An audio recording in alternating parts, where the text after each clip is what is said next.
The autumn rain fell like tears upon the windows of Ashford House, each droplet a small funeral for what once had been. Inside the drawing room, where creditors had stripped the walls bare of ancestral portraits, Lady Eleanor Ashford stood with her hands folded before her, a portrait herself of dignified devastation. At 24 she had imagined a different life, one filled with love, perhaps, or at least choice. Instead, she faced the Earl of Blackwood across her father's empty desk, the mahogany surface scarred with the rings of countless whiskey glasses her father had emptied in his final, desperate months. The Earl was tall, dark-haired, with eyes the color of winter storms, beautiful in the way that dangerous things often are. He had not removed his gloves since entering her home, as though he feared contamination from their misfortune, or perhaps from something else entirely. "I require a wife," he said, his voice as cold and formal as a legal document. "You require salvation from social ruin and debtor's prison. The arrangement would be simple, Lady Eleanor.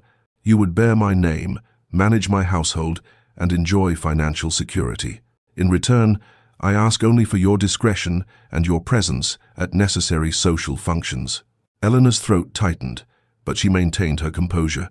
"And what of the other aspects of marriage, my lord?" The Earl's jaw hardened, a muscle twitching beneath his pale skin. "I will never touch you," he declared, each word falling like a stone into still water. "You will have your own quarters, your own life. I require an heir eventually, but that can be arranged through other means, or perhaps not at all. My line dies with me, I care not." The cruelty of it took her breath, yet Eleanor understood that cruelty born of pain often masqueraded as indifference. She had heard the whispers about his first wife, dead these 3 years past, and the Earl who had locked himself away in his grief. "I accept," she whispered, sealing her fate with 2 small words.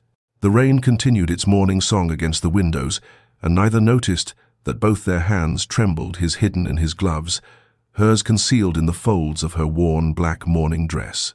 But before our lover's fate is revealed, subscribe so you never miss a chapter of romance and scandal. Now, let's begin. The church bells of St. Michael's tolled with all the joy of a funeral dirge. Eleanor stood before the altar, in a gown of ivory silk borrowed, like so much else in her life now, from the Earl's vast stores, likely worn by his first wife. The thought made her skin prickle, but she kept her spine straight, her chin lifted, her eyes forward. Adrian Thorne stood beside her like a marble statue, his face carved from stone, his responses to the vicar's questions delivered in a voice devoid of inflection. When the moment came to take her hand, he did so with his gloves still on, and Eleanor felt the leather barrier between their skin like a wall between 2 countries at war. The guests, and there were many, for an earl's wedding demanded attendance regardless of affection, filled the pews with rustling silks and barely concealed gossip. "Poor creature," one matron whispered behind her fan, "a business arrangement, nothing more." "They say he keeps his first wife's rooms locked," another added. "Shrine to the dead, curse upon the living." Eleanor heard it all, felt the weight of their pity and their fascination, but she did not falter. What Adrian Thorne could not know, standing rigid beside her, was that his coldness did not wound her as deeply as he perhaps intended. She had learned in her father's final days that people built walls around their pain, and the higher the wall, the greater the hurt it protected. As the vicar pronounced them man and wife, Adrian did not kiss her, merely inclined his head with the barest fraction of acknowledgement. Yet in that moment, Eleanor glimpsed something in his storm-grey eyes that was not indifference at all, but terror. He was not a man who felt nothing. He was a man who felt too much, and feared the feeling would destroy him. The realization settled in her chest like a stone in deep water. They traveled to Blackwood Manor in separate carriages. When they arrived, the housekeeper, Mrs. Phillips, led Eleanor through endless corridors to the east wing, isolated, distant, a kingdom unto itself. "His lordship's quarters are in the west wing, my lady," Mrs. Phillips explained, her tone carefully neutral. "He thought you might prefer the morning light." Eleanor stood at her window, watching the sun set over unfamiliar gardens, and understood perfectly. She had married a ghost of a man, and he had given her a beautiful prison in which to haunt. Weeks passed like ships in fog, visible only in outline, drifting without collision. Eleanor learned the rhythms of Blackwood Manor, the way one learns a foreign language, through careful observation and patient repetition. The house itself was magnificent in its sorrow, all dark wood and velvet curtains, portraits of stern ancestors watching from gilded frames, and rooms that echoed with the memory of laughter long since silenced. She breakfasted alone in the morning room, where light streamed through tall windows, dined alone in her quarters at night, and in between, she wandered. The library held thousands of volumes, their leather spines cracked with age and use. The music room contained a pianoforte covered in dust. The conservatory's glass walls revealed gardens gone wild with neglect, beauty tangled with decay. And everywhere, the absence of the Earl, or rather, his presence as absence, the shape of him moving through the house like a shadow she could never quite catch. She saw him, of course. From her window, she watched him take his solitary walks each morning, striding through the grounds with his hands clasped behind his back, his dark coat billowing in the wind like the wings of some wounded bird. She glimpsed him in the study late at night, lamplight illuminating his profile as he bent over ledgers and correspondence, working as though labor might exhaust the demons that plagued him. They spoke perhaps a dozen words a week. "Good morning," delivered in passing. "The weather has turned," observed to fill silence at a chance corridor meeting. "Thank you," whispered by Eleanor when he arranged for her mother's modest pension without being asked. But mostly, silence. Eleanor found the rose garden by accident, hidden behind a stone wall at the manor's southern edge. It had been beautiful once she could see that in the bones of it, in the carefully planned beds and the wrought iron arbors now choked with thorns. Someone had loved this place. Someone had tended it with devotion. She began, tentatively at first, to clear away the dead growth, to prune the wild canes, to coax life back into the neglected earth. She did not know that Adrian watched from his study window, his hand frozen on the curtain, his breath caught in his throat. She did not know that the rose garden had been his wife's sanctuary, or that seeing Eleanor there, alive, patient, creating beauty from ruin made his chest ache with something he dared not name. The library became Eleanor's refuge, a cathedral of words where silence felt purposeful rather than empty. She had discovered it properly on a rain-drenched afternoon in her third week at Blackwood Manor, and since then she returned daily, drawn by the smell of leather and old paper, by the promise of worlds beyond her gilded cage. She had been careful to avoid what she assumed were Adrian's favorites, the philosophy and agricultural treatises on the lower shelves, the political volumes near his preferred reading chair.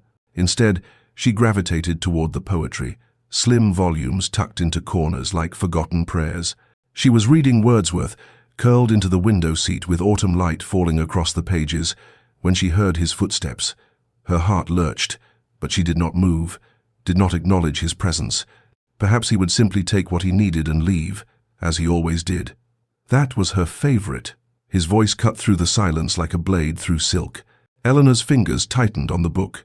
She looked up to find Adrian standing in the doorway, still as a portrait, his face unreadable. I did not know, my lord." "I can return it to no." He moved into the room with the careful control of a man walking on ice. "You may read what you wish. The library is yours as much as mine." The politeness was excruciating, formal as a minuet. Eleanor closed the book, her thumb marking the page. She had excellent taste, she offered quietly, unsure whether to apologize or pretend ignorance. Something flickered across Adrian's face, pain, raw and unguarded, gone as quickly as it appeared. "She had taste in many things," he said, his voice rough now, stripped of its usual cold precision. "Poetry, roses, broken men she thought she could heal." He turned away sharply, his hand gripping the back of a chair. "I loved her," he said to the empty fireplace, the words torn from somewhere deep. "And my love killed her. Childbirth. The physicians said her constitution was too delicate, that she should never have." He stopped himself, his shoulders rigid. "Forgive me. This is inappropriate." Eleanor stood slowly, the book clutched to her chest. "My lord, Adrian," he interrupted, still not looking at her. "If we must live as strangers, at least let us dispense with unnecessary formality in private." Then he left, his footsteps echoing through the corridors, leaving Eleanor standing in the fading light, with her heart breaking for a man who had loved too well and feared he might love again. Eleanor began with roses from the garden. She had reclaimed small bouquets placed in the morning room, where weak sunlight pooled on mahogany tables, in the entrance hall, where their fragrance might greet him upon returning from his solitary walks. She said nothing about them, made no claim to the gesture, but each morning she replaced the wilting stems with fresh blooms, pink and white and deep crimson, petals soft as secrets. She watched, too, in the quiet way women have always watched the men they live among. She noticed that Adrian took his tea without sugar but with a precise measure of milk, that he preferred the darker Assam blend in the mornings and the lighter Ceylon in the afternoons. She mentioned it to Mrs. Phillips, casually, as though the observation meant nothing at all, and thereafter his preferred teas appeared in the study and drawing room without fanfare, without explanation. Adrian noticed. How could he not? The flowers appeared like gentle ghosts of better days, their scent triggering memories he had locked away. The tea arrived perfectly prepared, and he found himself wondering whether Eleanor had instructed the staff, or whether she had somehow intuited his preferences through pure attention. He said nothing, of course. To acknowledge the gestures would be to acknowledge her, and acknowledgement led to attachment, and attachment led to loss. Yet he found himself seeking out the rooms where her flowers bloomed, breathing in their fragrance like a man starved for air. One evening in late October, music drifted through the manor's corridors, tentative at first, then growing stronger, more confident. Eleanor had discovered the pianoforte, had pushed back the dust cover, and was playing Beethoven's Moonlight Sonata, her fingers finding the melancholy notes as though they had been waiting all this time to be released. Adrian froze in the hallway outside the music room, his hand pressed against the wall for support. Catherine had played. Catherine had filled these rooms with music, had made the manor feel alive. He had locked the instrument away after her death, unable to bear the silence of the keys, and now this woman, his wife, who was not his wife, had unlocked it again. He should walk away. He should maintain the distance he had so carefully constructed. Instead, he stood in the shadows and listened, his eyes closed, his chest tight with an emotion he could not name. The music was different from Catherine's, playing less technically perfect perhaps, but achingly sincere, full of a longing that matched his own. When Eleanor finished, the silence that followed felt different than before, not empty, but full, pregnant with possibility. Adrian retreated to his study before she could discover him, but something had shifted. Some wall had developed the first hairline fracture. Eleanor had ventured beyond the manor's manicured grounds on a grey November morning, walking the lanes that connected the tenant farms to the estate proper. What she found troubled her deeply: cottages with roofs that leaked, children thin-faced and coughing, fields lying fallow because the families lacked seed for planting. She had managed her father's declining estate in his final years, had learned the delicate mathematics of land and labor, and she recognized neglect when she saw it. That evening, she did not wait for Adrian to retreat to his study.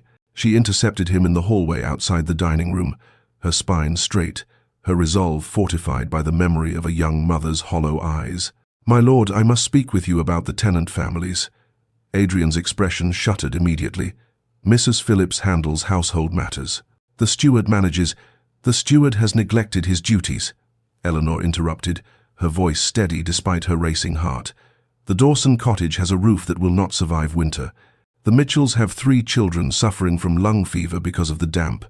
The western fields lie unplanted because your tenants cannot afford seed." His jaw tightened. "Lady Eleanor, you overstep. Estate management is not a woman's concern?" Her eyes flashed. "I managed Ashford's estates for 2 years before my father's death. I know land yields and crop rotations, tenant rights and fair rents. Your people are suffering, and whether you wish to acknowledge my existence or not, I am the Countess of Blackwood, and their welfare is my responsibility as much as yours." Adrian stared at her as though seeing her for the first time. This woman who had moved through his house like a whisper, now standing before him with the force of a storm. "You managed Ashford?" "Everything except the debts my father hid from me," she replied quietly. "I learned estate accounts at 15, my lord. I learned compassion far earlier." The silence stretched between them, taut as a violin string. Finally, Adrian spoke, his voice grudging. "What do you propose?" Eleanor pulled a folded paper from her pocket. She had come prepared.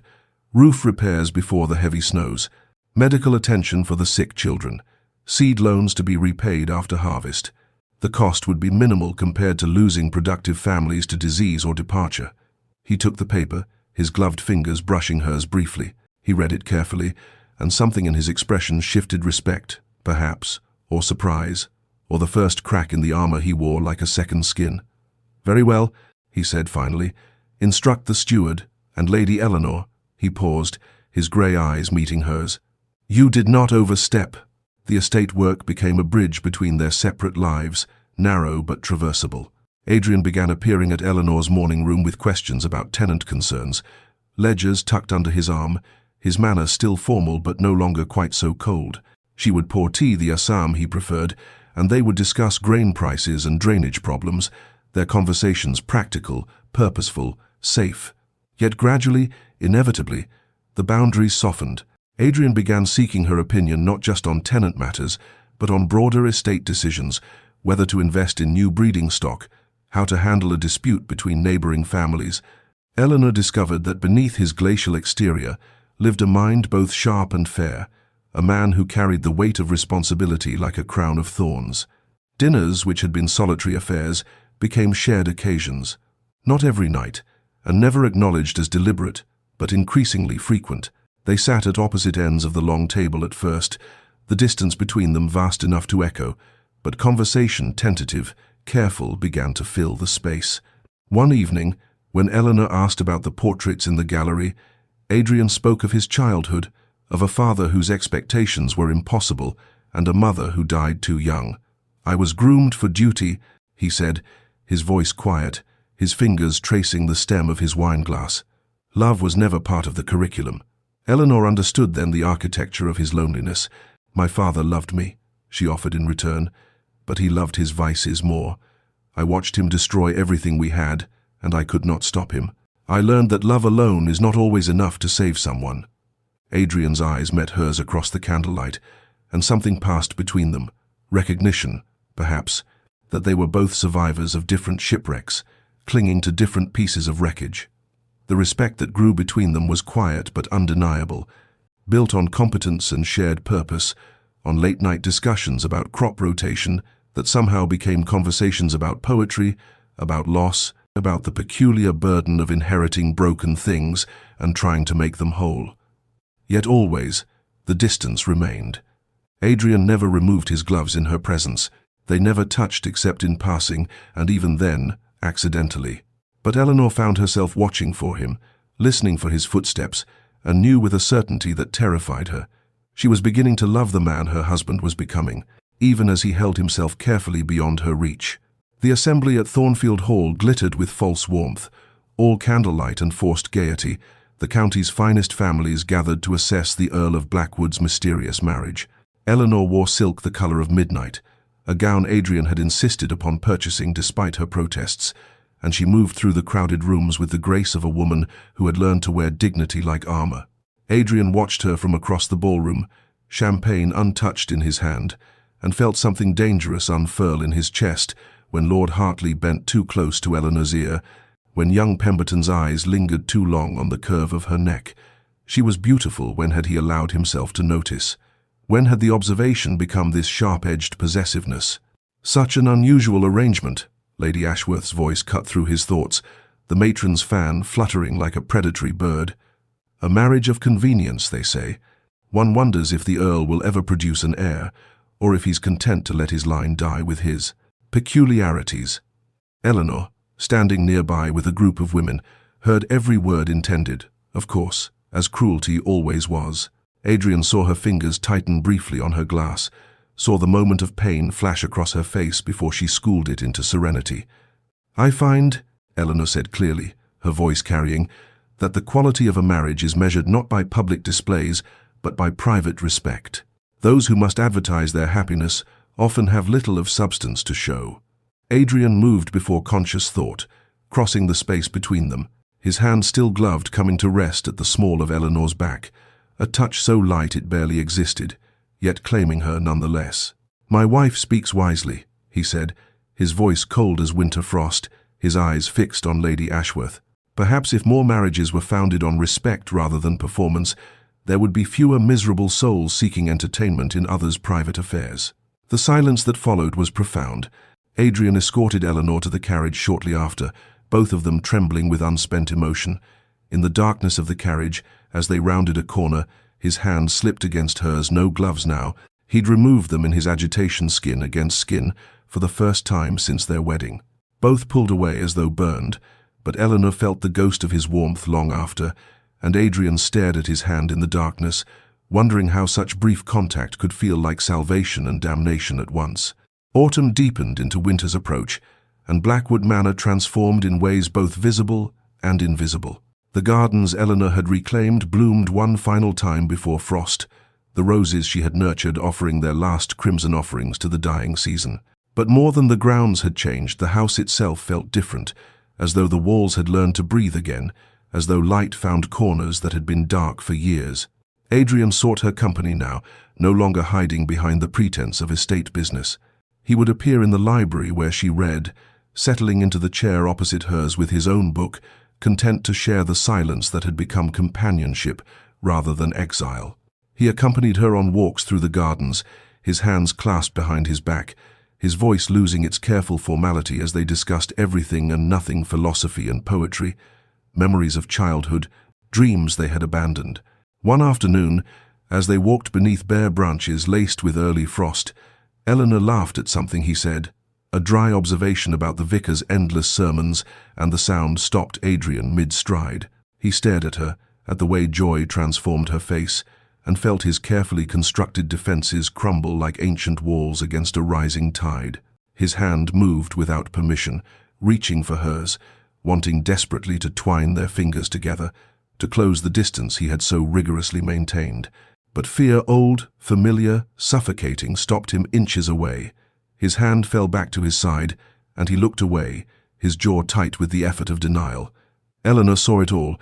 She saw his hand rise, saw the longing in his eyes, saw the moment fear conquered desire.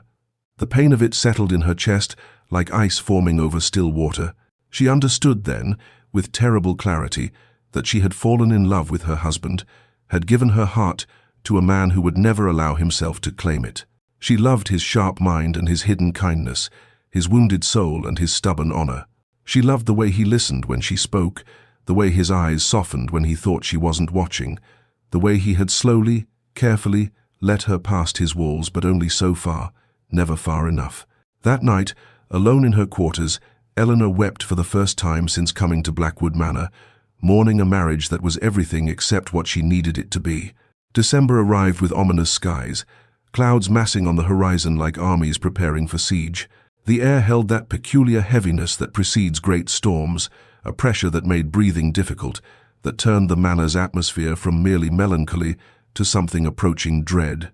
Lady Catherine Thorne, Adrian's younger sister, arrived unannounced in a flurry of expensive furs and barely concealed concern, her sharp eyes assessing Eleanor with the precision of a jeweler examining a questionable stone.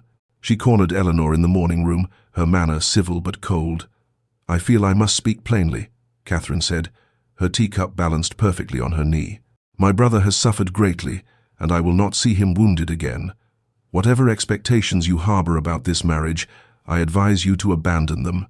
Adrian will never love again. He made that choice when he buried his wife, and it is a choice you must respect." Eleanor's hands trembled, but she kept her voice steady. "I have no expectations beyond those we agreed upon, Lady Catherine. It was a lie, and they both knew it." That evening, Eleanor passed by Adrian's study and heard voices, his and his sister's, raised in argument. She knew she should not listen, knew eavesdropping was beneath her dignity, but her feet would not move. "She looks at you with stars in her eyes, Adrian," Catherine was saying. "It's cruel to let her hope. There is no hope to give." Adrian's voice was rough, anguished. "The arrangement remains as it was."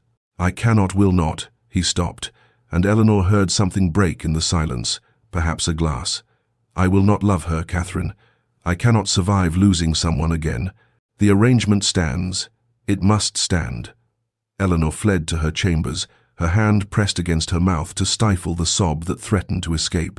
She had known, of course she had known, but hearing the words spoken aloud, his absolute rejection, his determination never to love her, carved something vital from her chest. Meanwhile, Adrian sat alone in his study, his head in his hands, lying to himself as surely as he had lied to his sister. Because the terrible truth was that he already loved Eleanor, had loved her perhaps since she first filled his house with roses, and the knowledge was destroying him. Outside, the wind began to howl, and the servants whispered of the great storm coming, the worst in living memory. The storm broke near midnight with the fury of divine judgment, wind screaming around the manor's stone walls, rain lashing the windows like accusations. Eleanor stood in the entrance hall, watching Adrian prepare to venture into the maelstrom, his heavy coat already dark with moisture, his face set with grim determination. The Dawson cottage roof was weak, he said, checking his lamp, though the wind would surely extinguish it within moments. And the Mitchells' children, if the stream floods, they'll be trapped. I must ensure everyone is safe. Eleanor's fingers twisted in her shawl. Then let me come with you. 2 sets of eyes, 2 pairs of hands. No. His voice was sharp, final. I will not risk you. But you'll risk yourself. Her voice rose despite her efforts at control. Adrian, please, this is madness. Send the grooms. Send... He turned to her then, and the look in his eyes stole her breath, fear and longing, and something that looked achingly like love, all barely restrained beneath his iron control. I must go, Eleanor. It is my duty, my responsibility. I cannot ask others to brave what I will not face myself. His gloved hand rose, hovering near her cheek, then fell. I promise I will return. The door opened to chaos, and he was gone, swallowed by the howling darkness. Eleanor stood frozen for a moment, then rushed to the window, watching his lamp bobbing through the storm like a will-o'-wisp, growing smaller, dimmer, until it vanished entirely. She waited in the entrance hall, pacing, her heart keeping time with the thunder. Mrs. Phillips brought tea that grew cold, untouched. The clock struck 1, then 2. The storm's fury only increased, battering the manor with relentless violence. At 3:30, Adrian's horse returned riderless, wild-eyed with terror, its saddle torn. Eleanor's world tilted. The grooms rushed to calm the animal, their faces grave, and Eleanor knew with absolute certainty. Adrian was out there somewhere, alone, possibly hurt, possibly she would not complete the thought. Instead, she ran for her cloak, for boots, for a lamp, while the servants protested and the storm raged and her heart screamed a single, desperate prayer. Let him live, let him live, let him live. The storm fought her every step, wind tearing at her cloak, rain blinding her, mud sucking at her boots, as though the earth itself conspired to keep her from him. Eleanor pushed forward along the path toward the tenant cottages, her lamp a feeble shield against the overwhelming darkness, calling Adrian's name until her throat was raw. The stream had become a river, swollen with rain and rage, its banks overflowing, and it was there near the old stone bridge where the water churned white with fury that she found him. A massive oak had fallen, its ancient roots torn from the softened earth, and beneath its crushing weight lay Adrian, motionless, his face pale as death in her lamp's trembling light. No, Eleanor breathed, then screamed it. No! She fell to her knees beside him, her hands finding his throat, searching desperately for a pulse. They're faint, too faint, but present. He was alive. His leg was pinned beneath a thick branch, his coat torn, blood seeping dark against darker fabric. His skin was ice-cold, his lips tinged blue hypothermia, taking him even as she found him. The tree was impossibly heavy, but Eleanor was beyond reason now, beyond the limits of what she thought herself capable of. She braced her feet in the mud, wrapped her arms around the branch, and pulled with strength born of pure desperation and love. Yes, love. She acknowledged it fully now, let it fuel her muscles as she screamed against the storm and heaved with everything she possessed. The branch shifted, inch by impossible inch. Her hands tore, splinters driving deep into her palms, but she felt nothing except the imperative that he must live, he must survive. She would not lose him to the darkness and the cold. With a final, agonized effort, the branch lifted enough for her to drag Adrian free, his body dead weight in her arms. She collapsed beside him, gasping, weeping, her hands moving over him to assess the damage his leg bent at a wrong angle, a gash across his temple, his breathing shallow and labored. The manor was too far, the storm too violent. She had to find shelter, had to get him warm, or they would both die here by this furious stream. She saw it then, the old groundskeeper's cottage, barely visible through the rain, abandoned but standing. Shelter, survival, hope. Eleanor half-carried, half-dragged Adrian through the last desperate yards to the cottage, her strength fueled by terror and determination, her body screaming protests she refused to acknowledge.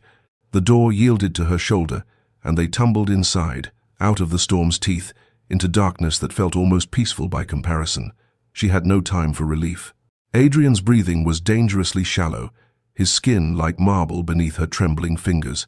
Eleanor's hands moved with purpose, born of necessity. She had nursed her father through his final illness, had learned the practical ministrations that propriety usually denied gentlewomen. She stripped away Adrian's sodden coat and waistcoat, her ruined hands fumbling with buttons and fabric, past caring about impropriety when death waited in the wings. The cottage held remnants of its former life, a few sticks of furniture, moth-eaten blankets in a trunk, most blessedly a small store of wood beside a serviceable hearth. Eleanor coaxed fire from flint with bleeding fingers, each spark a small prayer, until flames caught and grew, pushing back the cold and darkness. She wrapped Adrian in every blanket she could find, chafed his hands and feet, cleaned the wound on his temple with strips torn from her petticoat.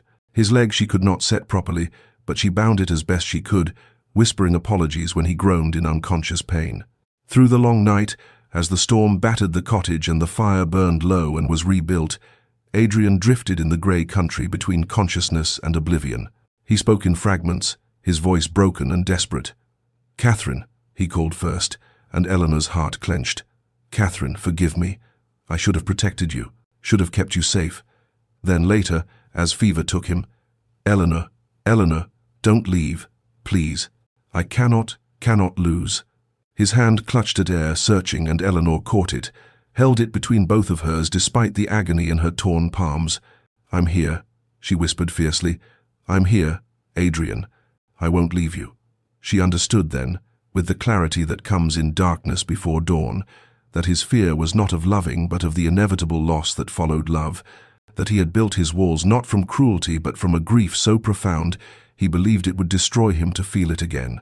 He loved her, she knew it now with absolute certainty, and that love terrified him more than any storm. Dawn broke grey and exhausted, the storm having spent its fury somewhere in the darkest hours, leaving behind a world washed clean and strangely silent. Adrian opened his eyes to pain his leg, a symphony of agony, his head throbbing, but these sensations were distant compared to the sight that met him. Eleanor sat slumped against the wall beside the dying fire, her face smudged with ash and mud, her hair fallen from its pins in wild tangles, her hands wrapped in crude bandages dark with blood. She had fallen asleep sitting up, as though unwilling to leave her post even for the comfort of lying down, and in the pale morning light she looked both devastatingly beautiful and utterly ruined. Memory crashed over him in waves, the falling tree, the crushing weight, darkness taking him.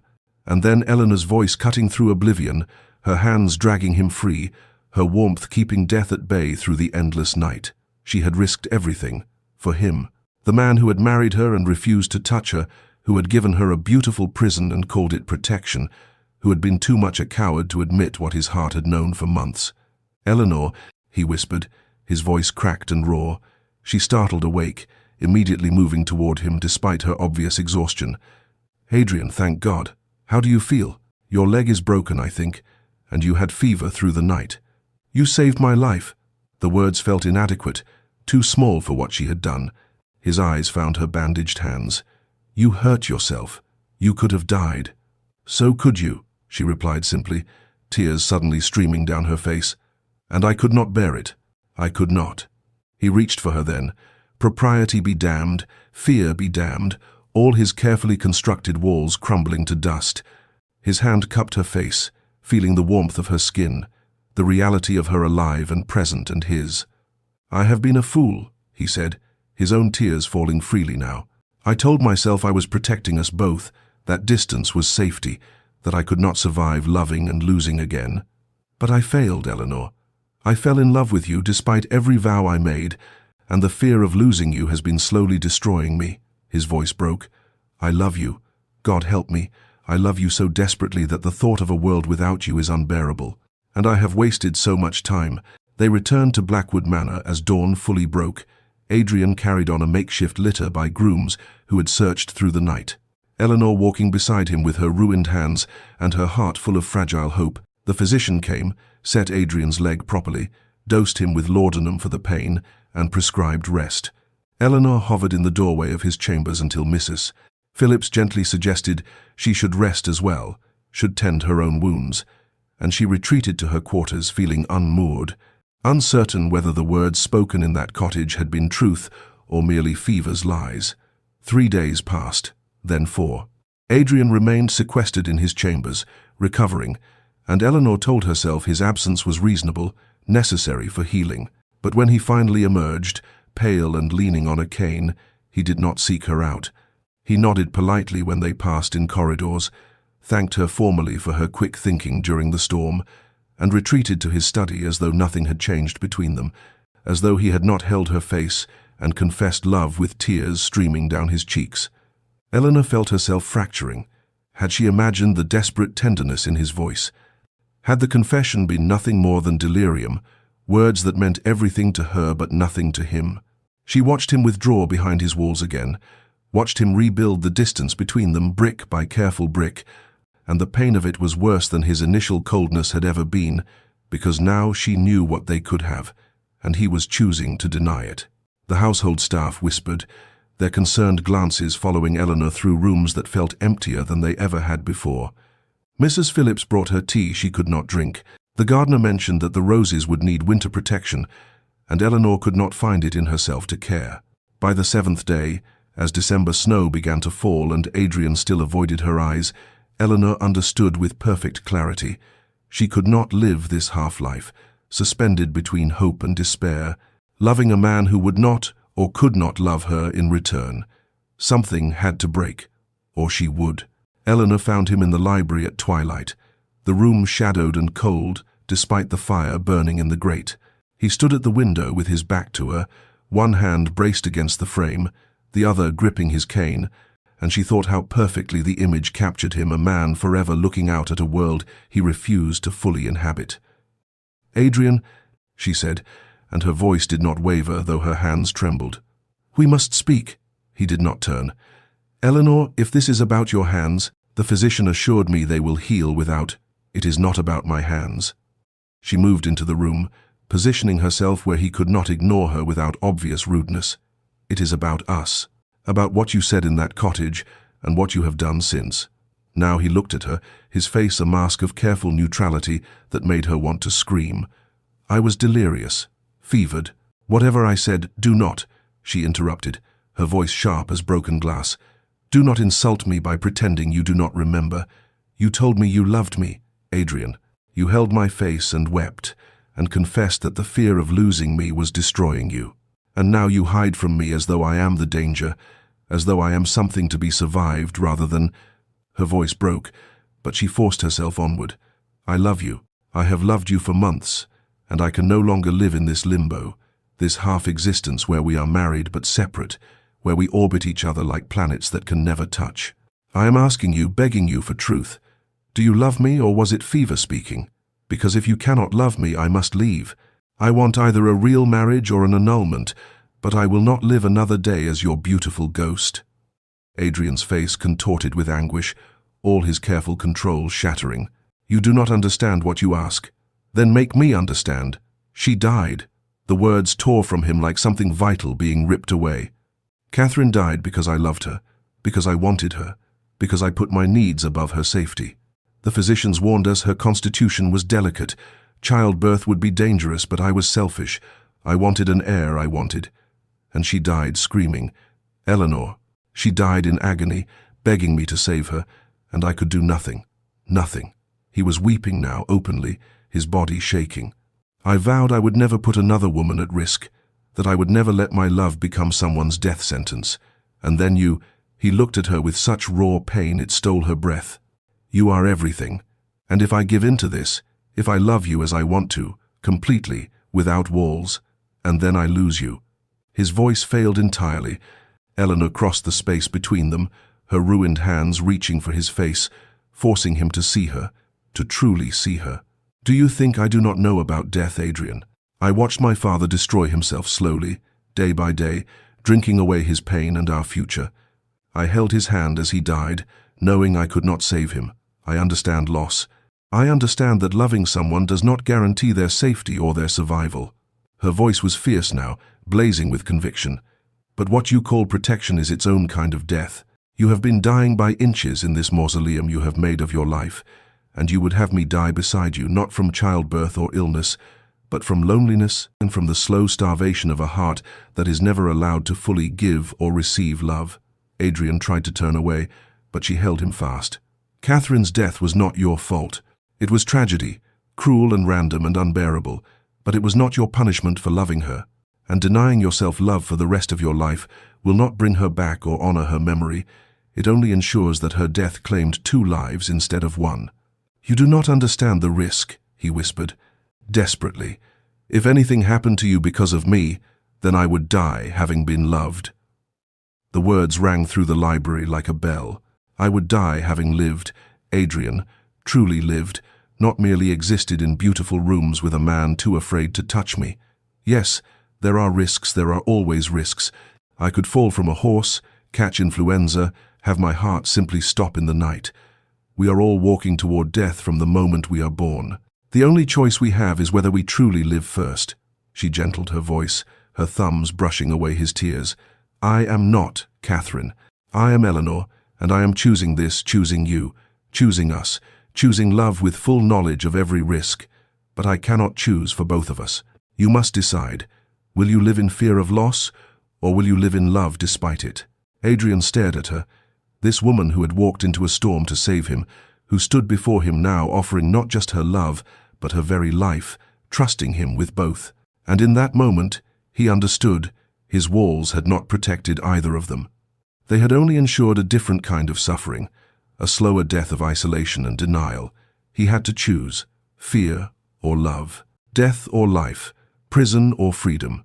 Adrian's hands came up to cover hers where they still held his face, and he turned to press his lips against her scarred palm, kissing the evidence of her sacrifice, her courage, her love. Forgive me, he whispered against her skin. Forgive me for the coldness, for the months I wasted, for every moment I made you feel unwanted when you were the only thing I wanted. Forgive me for being too much a coward to see that you were offering me salvation, not damnation. Eleanor's answer was to pull him down to her, to close the final distance between them, and their first kiss was salt tears and desperate tenderness, months of longing released in a single breathless moment. Adrian kissed her as though she were air and he had been drowning, as though she were dawn after endless night, and Eleanor felt herself falling, soaring, shattering into something new and whole. I choose you, Adrian breathed against her lips. I choose love. I choose life. I choose us. Every risk, every fear, all of it. I choose you, Eleanor, today and every day after. That night, Adrian moved his belongings from the west wing to Eleanor's chambers, no longer separate, no longer divided. The servants smiled as they carried his books and clothes, as lamplight spilled from rooms that had been dark, as laughter echoed through corridors that had known only silence. The manor itself seemed to transform, as though the building had been holding its breath and could finally exhale. Eleanor played piano while Adrian read beside her, his hand resting on her shoulder. They took meals together, lingered over wine and conversation that stretched into the small hours.